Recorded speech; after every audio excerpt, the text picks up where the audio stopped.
আসসালামু আলাইকুম। বৃষ্টির দিনে কি খিচুড়ি না খেলে ভালো লাগে বলেন? চলুন তৈরি করি আচারি খিচুড়ি।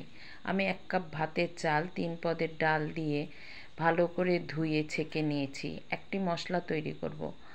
আধা চামচ হলুদের গুঁড়া, 1 চামচ মরিচের গুঁড়া, 1 চামচ ধনে গুঁড়া, 1 চামচ জিরা বাটা, 1 চামচ আদা বাটা। আধা কাপ পানি দিয়ে ভালো করে গুলিয়ে রেখে দিতে হবে। এই মশলাটা তৈরি করলাম কারণ আমি খিচুড়িতে পেঁয়াজ রসুন ব্যবহার করব না। তেলের উপরে মশলা দিলে মশলা পুড়ে যায়, যার কারণে পানি দিয়ে গুলিয়ে নিতে হয়। কড়াইয়ে তেলের ভিতরে দিয়ে দিলাম 2টি তেজপাতা, 2টি দারচিনি, 3টি এলাচ, 4টি লবঙ্গ ও 5-6টি গোলমরিচ দিয়ে ভালো করে নাড়াচাড়া করতে হবে একটা সুঘ্রাণ আসা পর্যন্ত। 2টি আলু টুকরো টুকরো করে নিয়েছি, দিয়ে দিলাম ভাজার জন্য।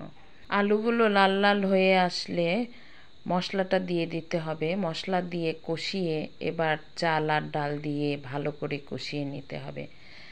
কষানো হলে দিয়ে দিতে হবে 2 টেবিল চামচের মতো আচার। আমি এখানে জলপাইয়ের আচার দিলাম, আপনারা যে কোনো আচার দিতে পারেন, আম, বড়ই, যে কোনো আচার। দিয়ে দিলাম আন্দাজ মতো গরম পানি। যেহেতু আমি এখানে ভাতের চাল নিয়েছি, ভাতের চাল ফুটতে একটু সময় লাগে, আপনারা পোলাওয়ের চালও নিতে পারেন।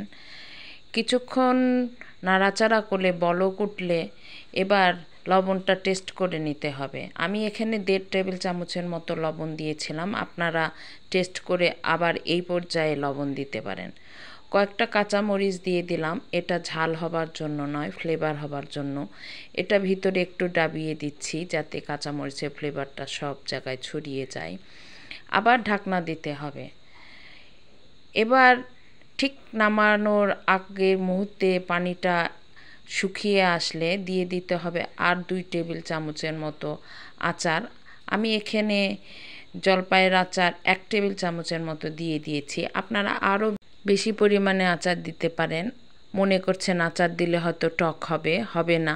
রান্না করে খেলেই বুঝতে পারবেন। দেখুন কত সুন্দর খিচুড়ি তৈরি হয়ে গেছে।